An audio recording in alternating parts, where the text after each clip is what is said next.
A gente vai começar a olhar agora um pouco para o lado político disso tudo. Ontem, logo depois da oficialização do tarifaço, o secretário de Estado dos Estados Unidos, o Marco Rubio, foi para as redes sociais para fazer lá o seu posicionamento. Aliás, o chanceler Mauro Vieira, que nós trouxemos aqui a resposta dele, o pronunciamento dele agora há pouco, estava respondendo, inclusive, ao que disse Marco Rubio nessa publicação. E aí, gente, nesse texto aqui fica muito claro, né, o conteúdo político, até ideológico desse tarifaço. Então, aqui é o terreno em que vem a provocação política do tarifaço e que aí Brasil e Estados Unidos acabam disputando esse discurso. Hoje, o presidente Trump determinou que o USTR, que é o Departamento de Comércio americano, impõe uma tarifa de 25% sobre a maioria das importações brasileiras.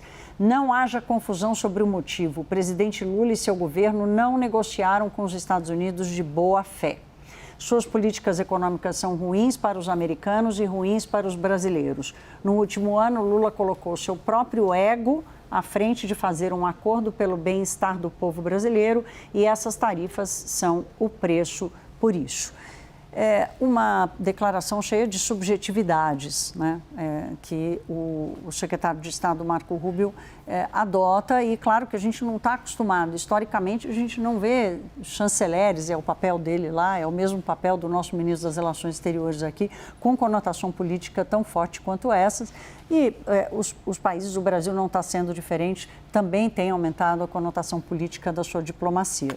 O ministro das Relações Exteriores, Mauro Vieira, classificou essas declarações de Marco Rubio como inaceitáveis e ofensivas. A gente assiste esse trecho agora do pronunciamento. Desde o primeiro momento, o presidente Lula buscou o diálogo e enfatizou sua disposição de negociar qualquer tema.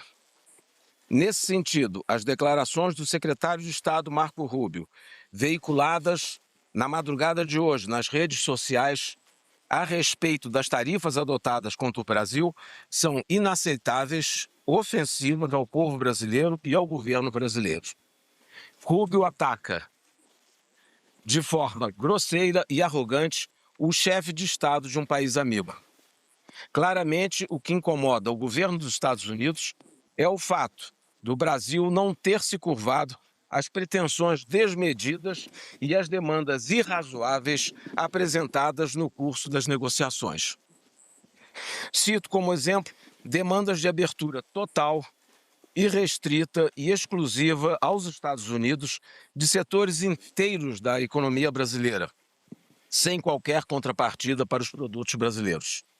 Em outras palavras, exigiam a capitulação. Jussara Soares já em tela comigo. Boa noite, querida, bem-vinda à Hora H. Jussara, como é que você está vendo aí o preparo do governo para enfrentar mais esse round na briga com os Estados Unidos, que é um round da política e da eleição também? Oi, Thaís, boa noite para você e a todos. Thaís, a gente viu o chanceler Mauro Vieira sendo muito duro. A declaração dele foi a mais dura, acho que nos últimos tempos. E sempre o entorno, né, dos integrantes do Itamaraty diz o seguinte, que o Brasil reage na medida em que recebe os ataques ou as declarações que vêm dos Estados Unidos. Foi exatamente isso o caminho que eles optaram.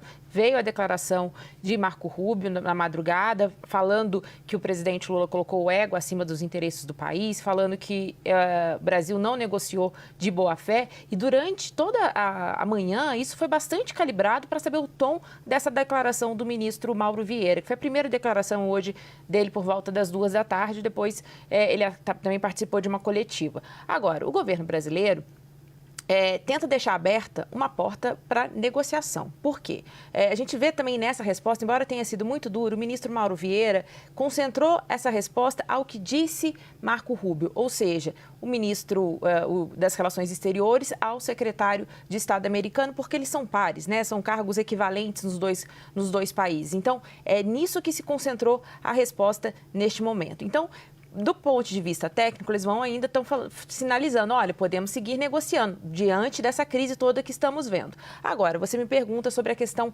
política. É claro que, para além das negociações que os técnicos ainda dizem que vão tentar avançar, o governo Lula ainda sabe, o governo Lula, e aí a gente está falando também de uma pré-campanha, sabe que este é um ponto fundamental no ano eleitoral. E aí, a chave também da própria resposta de Marco Rubio, que é um aliado da família Bolsonaro, fica bastante evidente. Então, o governo brasileiro pega também essa declaração de Marco Rubio e passa a explorar isso. Obviamente, Thaís, que não foi isso o motivador. Antes mesmo da declaração de Marco Rubio, o Palácio do Planalto já estava preparado para fazer reações. A própria pré-campanha de Lula também sabia que seria um ponto a ser explorado, até porque a gente já sabia de integrantes do governo, dos negociadores brasileiros, que as negociações dificilmente iam andar em algo. Então, o presidente Lula, diante dessa situação, dessa crise, né, toda que se instala depois da oficialização dessa tarifa, vai seguir no caminho da defesa da soberania, do ataque dos Estados Unidos às questões brasileiras, a defesa do PIX e contestando os argumentos. É por aí que o caminho que o governo vai adotar. A gente viu ao longo do dia diversas declarações de vários ministros e isso é um ponto que vai ser explorado. Ou seja, como você estava dizendo, Thaís, é uma questão técnica, econômica, mas é pólvora para esse ano eleitoral.